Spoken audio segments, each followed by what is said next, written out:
One of the sexiest maps in the map pool. That's a good 9 out of 10 as far as I'm concerned. Very nice design, of course, by Blizzard. The question is it competitive? We don't know that yet. We haven't got enough games on this map to really know, but we're going to find out here at the MLG Pro Circuit, and here we are in Star Station with this man in the red trunks playing Zerg to the northwest. He is Gamma Bear's Sen. And down in the bottom right side, of course, his opponent fumbling through those last 2 games. He's got to make sure he's got a good build order, but honestly, it's going to come down to the control as it does so often in ZVZ. It is going to be Roots Vibe. Now, I'm kind of curious to see exactly what he does here in this game. So far, the build orders have been almost identical up until the tech choices. So the timing of the expansion, the timing of the spawning pool, and even the gas a lot of these times has been right in tune with each other. And so it's really been the decision-making there that's been pulling Sen further and further ahead. Yeah, it certainly has. As I said, I don't really blame Vibe for losing in Game 2 because it just seems like it was going to take some pretty masterful work to hold that, and even if he had held it, at what cost would he have held it? How much damage would he have taken? Because if it had put him far enough behind, it wouldn't have even mattered. Yeah, it wouldn't have made a difference. We've got Hatch first from both of these guys here on around 15 supply, and we'll see how long they decide to delay their spawning pools. Looks like we might even see 17 pool from both of them, which is super late. Just saying, hey, you know what? I don't want to build my spawning pool yet. I really, really don't. 17 pool comes in here for Vibe. Sen actually hasn't built his yet because he's gone gas first, and there we go. We see it going down. So that's nice and late. It's a good start if you know you can get away with it, because economically having that many drones at that stage is always wonderful. Now, one thing I do want to mention is that this map is forced cross-spawn locations. Earlier versions of the map were not. I personally played some versions of this map where we would both spawn, say, in bottom right and bottom left, and that, as you're mentioning, John, is not a competitive map. Just because the spawns are so close, there's nowhere to actually expand after your natural. But that is why you'll see a lot of times in tournaments, this one included, that there will be a forced spawn. That's also where you're going to be seeing the Overlords heading out directly towards each other right out of the gate. No, they're not map hacks. No, they're not having a little earpiece where they know what their opponent's doing. That's just how the map is laid out, which honestly for us, it makes kind of more of a macro-oriented game for the most part, which we have not seen in this series so far. I mean, that's a long way to run your lings across the map.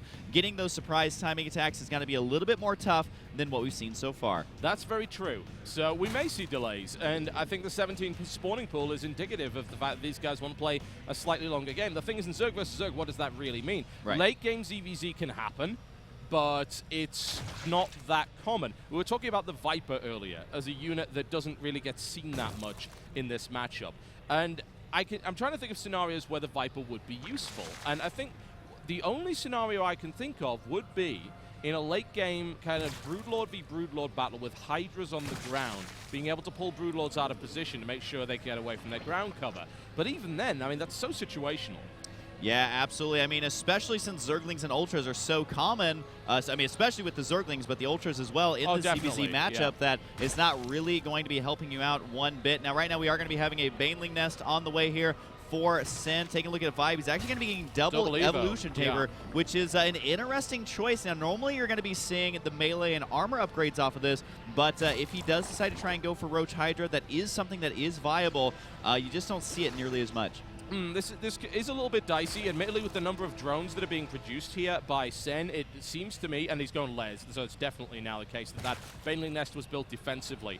So this is going to be double ups for melee here. So we're going to see a lot of lane pressure, huge amounts of it, and that Carapace, of course, is incredibly useful in that regard. And we may see an attempt to eventually transition to Ultralisk. The problem, of course, with a build like this is if you don't kill him before the Spire comes out, you have no answer to Mutalisks just wrecking your day.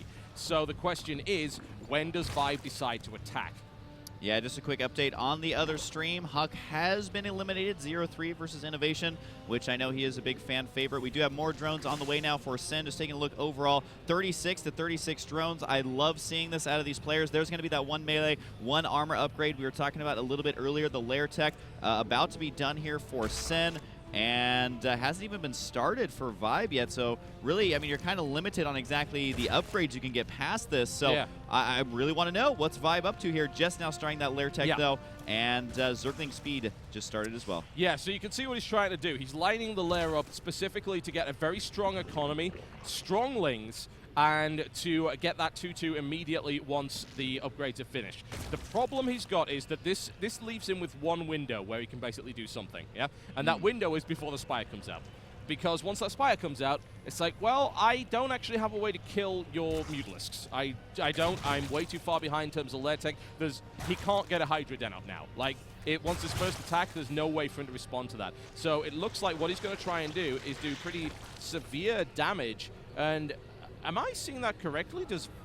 Yeah, Vibe's speed is so late. Wow. I mean, I guess he didn't need his speed to be that quick, but it is a really interesting build that we're seeing from him here. Yeah, I mean, the timing of the speed, look, it's going to finish almost the exact same second as the upgrades here, and there's the Banelings on the way, and everything you said, John, is absolutely correct. He needs to do damage here right away. He needs to take care of those Banelings as quickly as possible. Able to get 2 of them so far. There goes a third without any free major detonations there for Sen. That is a lot of defensive Banelings, though. This is exactly what Sen needs to do right now, is defend, defend, defend. He's doing a great job of it so far. Vibe's got to be so careful. That's just so many Banelings, but here they come from Vibe. Did he do enough damage with his own Banelings to make it worth it? So far, those Queens holding the line. 5 kills, 2 kills. Vibe not in a good spot. Yes, he may get this expansion, but where's the counter to the Mutalisks? Nowhere in sight so far. Yeah, he wants to, if he can do enough damage to kind of either kill his opponent or force him to not make those Mutalisks because he needs to make something else, that's fine. The problem is the Mutas are now on the way. He's now on borrowed time here. Vibe is not engaged well here.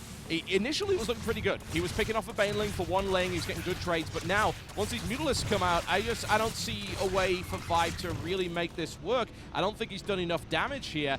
Now, extra Queens are coming out for Vibe as he realizes, oh dear, I think he's going to get this third base, which is absolutely fantastic. But Mutas are now out. So now what? What does he do? He sees those Mutas. The Spore Crawlers go down immediately. His own third base, I wouldn't even call it under siege. It's just one Zergling there spotting that. And it's kind of interesting right now for the stage of the game. As he's got a lot of Lings, he can still put on pressure, but Sen is able to defend so well. He's still got Banelings on the defense. He's now throwing down some more creep. And really what now Vibe needs to do here, I feel like, is connect these 2 bases with creeps. He can move his Queens back and forth to make sure he can defend. But he has started that +2/+2. I'm just curious to see how effective are these Lings actually going to be. There's a random Queen in the middle of the map, which is not going to be good for Vibe right now, but he is baiting those Mutas away for now.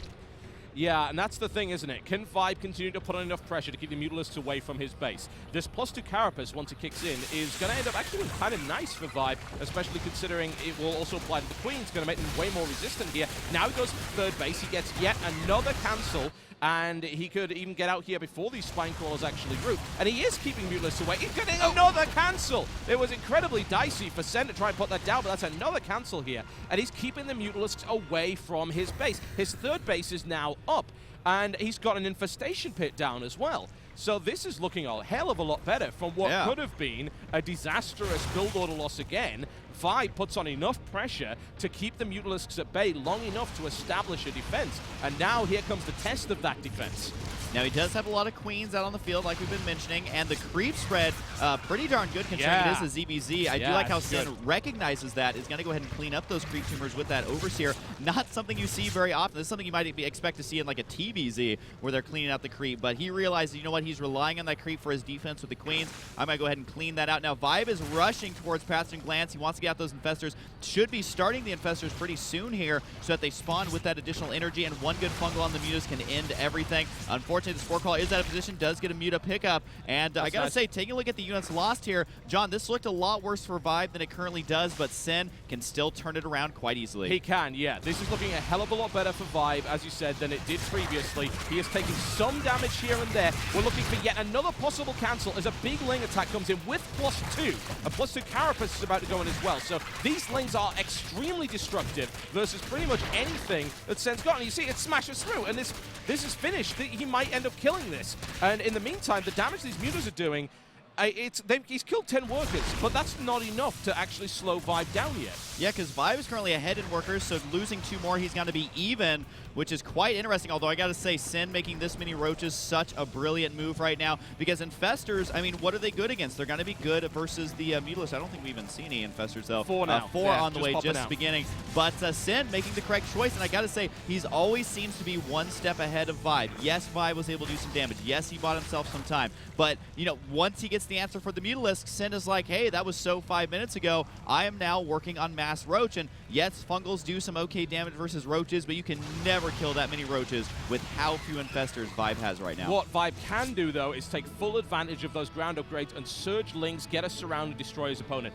Because, yeah, usually Lings aren't that great against Roaches, but when those Lings are 2-2, with Infestor support to lock the Roaches down, the surrounds can be devastating. And he's got 11 Queens right now, and they have +2 Carapace as well. And they're defending extremely well. There's going to be a lot of Transfuse available here. The concern I've got is there's no Lings on the field right now. I got to say, I think Vibe has a misread right here, John. He's making 6 drones. He doesn't realize there's so many Roaches. I was keeping an eye on his vision. He didn't realize how many Roaches are headed this way. And look, there's the preemptive split. He knows Fungals are coming his way. As long as he dodges those, it is all easy for Breezy right now, trying to take this out. Looks like the Queen's out of position. There's the Fungals. They are whiffed a little bit. Remember, it's much more difficult to land these Fungals. Definitely. And as I was saying before, no Lings, no anti-air. These Infestors are worthless. Backed into a corner. That's going to be it. I think Sin is going to crush through. He's about 100 supply ahead, given partially because of the Roaches. But, you know, at the end of the day, that is it out there. The GG, well played, as Sin drops the first game.